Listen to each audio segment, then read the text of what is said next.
राधे राधे। जय श्री कृष्ण। स्वागत है आपका हमारे चैनल कर्म वेदिका पर, जहां आज आप जानेंगे स्त्रियों के जीवन के सबसे बड़े विषय के बारे में कि स्त्रियां आखिर किस दिन बाल धो सकती हैं। तो मैं आज आपके लिए इस वीडियो में शास्त्र प्रमाण के अनुसार आपको ये बताऊंगी कि आपको बाल कब कब धोना चाहिए, किस दिन बाल धोने से क्या लाभ होता है और किस दिन बाल धोने से क्या हानि होती है। मैं ये कहूँगी कि आप ये वीडियो सभी माताएं बहनें जो भी देख रही हैं पूरी देखिए, क्योंकि अलग अलग शास्त्रों में अलग अलग लिखा हुआ है। मैं एक एक करके आपको बताती जाऊंगी। यदि आप वीडियो आधा देखेंगे तो ज्ञान आपका अधूरा रह जाएगा। मैं चाहती हूँ कि इस टॉपिक को आप लोग पूरा अंत तक देखना, ताकि आपको पूरे अच्छे से समझ में आ जाए। जिनको भी आवश्यकता हो, यदि ऐसे पुरुष देख रहे हैं, भाई बंधु देख रहे हैं, तो आप अपने घर परिवार में ये वीडियो भेज देना, ताकि घर के सदस्यों को उचित ज्ञान रहे, शास्त्रीय ज्ञान रहे। तो आइए हम लोग शुरू करते हैं। सबसे पहले मैं आपको बताऊंगी कि किस दिन बाल धोने से क्या हानि होती है। इसे आप लोग ध्यान से सुनिए। वार के हिसाब से हानि और लाभ। शास्त्रों में लिखा है, रवो चा तापः सोमो चा शोभा भौच मृत्यु बुधवासरे धनम गुरो चा हानि शुक्रवासरे दुखम शनिश्चरै क्लेश विनाशनम स्यात्। इसका अर्थ समझिए, यानी रविवार के दिन बाल धोने से ताप यानी संताप होता है। रविवार को सिर धोने से संताप, गर्मी अथवा तो रोग बढ़ता है। रविवार के दिन आपको बाल धोने से बचना चाहिए। सोमवार के दिन बाल धोने से शोभा यानी सौंदर्य बढ़ता है, सुख में वृद्धि होती है। मंगलवार को सिर धोने से मृत्यु तुल्य कष्ट अथवा तो कोई ऐसी बीमारी हो जाती है। बुधवार को सिर धोने से धन की प्राप्ति होती है। विशेष करके बुधवार के दिन सिर धोना चाहिए, जिससे लक्ष्मी की प्राप्ति होती है। गुरुवार को सिर धोने से हानि होती है। धन में, परिवार के सदस्यों में, ज्ञान में हानि होती है। शास्त्र एक कड़क नियम रखते हैं कि सुहागिन स्त्रियों को गुरुवार के दिन पानी से भी सिर नहीं धोना चाहिए। इसका कारण है कि बृहस्पति ग्रह पति और संतान के कारक माने गए हैं। इससे सौभाग्य कम होता जाता है। शुक्रवासरे दुखम। कुछ ग्रंथ में शुक्रवार को सिर धोने से दुख या बाधा बताई गई है, परंतु व्यवहारिक ज्योतिष में सुहागिन स्त्रियों के लिए शुक्र सौंदर्य का कारक है, तो यह अपवाद माना जाता है। शनिवार के दिन बाल धोने से क्लेशों का नाश होता है, यानी लड़ाई झगड़े का नाश होता है। लेकिन यहाँ पर ध्यान दीजिएगा, शनिवार के दिन बाल धोने से दोष भी बताए गए हैं।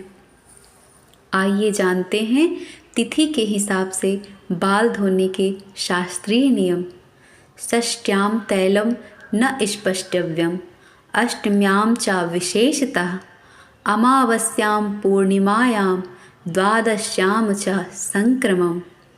अर्थात षष्ट्याम, छठी तिथि को तेल स्पर्श नहीं करना चाहिए अथवा तो तेल नहीं लगाना चाहिए, बाल नहीं धोना चाहिए। अष्टमी को विशेष रूप से बाल नहीं धोना चाहिए। अमावस्या और पूर्णिमा के दिन बाल धोना बिल्कुल वर्जित है। अब आते हैं द्वादशी तिथि पर। एकादशी के बाद वाली द्वादशी के दिन भी बाल धोना वर्जित है। संक्रांति यानी संक्रांति के दिन भी आपको बाल धोना वर्जित है। आइए जानते हैं कि मासिक धर्म में शास्त्र के क्या नियम हैं। मनुस्मृति में और वशिष्ठ धर्म सूत्र में एक श्लोक लिखा है, शुद्धा भर्त्री चतुर्थ अन्न स्नाने स्त्री रजस्वला देवेण पित्रे च पंचमे अहनि शुद्धति। इसका अर्थ समझिए। चौथे दिन रजस्वला स्त्री, मासिक धर्म वाली स्त्री चौथे दिन स्नान करके सिर धोने से पति के संपर्क के लिए शुद्ध मानी जाती है। पाँचवें दिन दैवी और पितृ कार्य के लिए आपको पाँचवें दिन भी बाल धोना पड़ेगा। पूजा पाठ के लिए आपको पाँचवें दिन सिर से स्नान करना होता है, यानी बाल धोना होता है। तब आप पूजा पाठ के लिए शुद्ध माने गए हैं। मासिक धर्म के पाँचवें दिन वार दोष या तिथि दोष नहीं लगता। रविवार, मंगलवार, षष्ठी, अष्टमी, अमावस, पूर्णिमा इन सब का कोई दोष नहीं होता। पाँचवें दिन आपको गिनकर कि आज आपका पाँचवा दिन है, आपको बाल धोकर स्नान करना ही है। आइए एकादशी व्रत में भी नियम जानते हैं। धर्म सिंधु ग्रंथ में एक श्लोक दिया गया है, उपवास दिने न दंत धावनम न अभ्यंगम न प्रसादनम।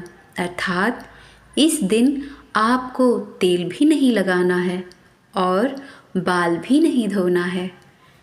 इस दिन आपको श्रृंगार भी नहीं करना है। जो माताएं बहनें व्रत उपवास रखती हैं उनको दशमी के दिन बाल धो लेना चाहिए। यदि एकादशी के दिन बाल धोना ही पड़ जाए किसी कारणवश, तो आप बिना साबुन के, बिना शैम्पू के, बिना उबटन आदि के केवल सादे जल से बाल धो सकती हैं। धर्म सिंधु में एक श्लोक और भी है, नैमित्तक स्नाने वार दोषो न विद्यते। अर्थात किसी विशेष कारण के निमित्त यदि आपको सिर से स्नान करना पड़ जाए तो वार दोषो न विद्यते, इसमें दिन का कोई दोष नहीं माना गया है। इमरजेंसी में मंगलवार, गुरुवार, रविवार, शनिवार को शास्त्र कहते हैं कि क्षार युक्त स्नान ना करें, केवल सादे जल से स्नान कर लेना चाहिए। जैसे किसी रजस्वला स्त्री का स्पर्श हो गया हो, हॉस्पिटल से लौटे हों या किसी धर्म कार्य के निमित्त, दैव कार्य निमित्त, पूजा पाठ के लिए स्नान करना हो तो सादे जल से स्नान कर सकते हैं।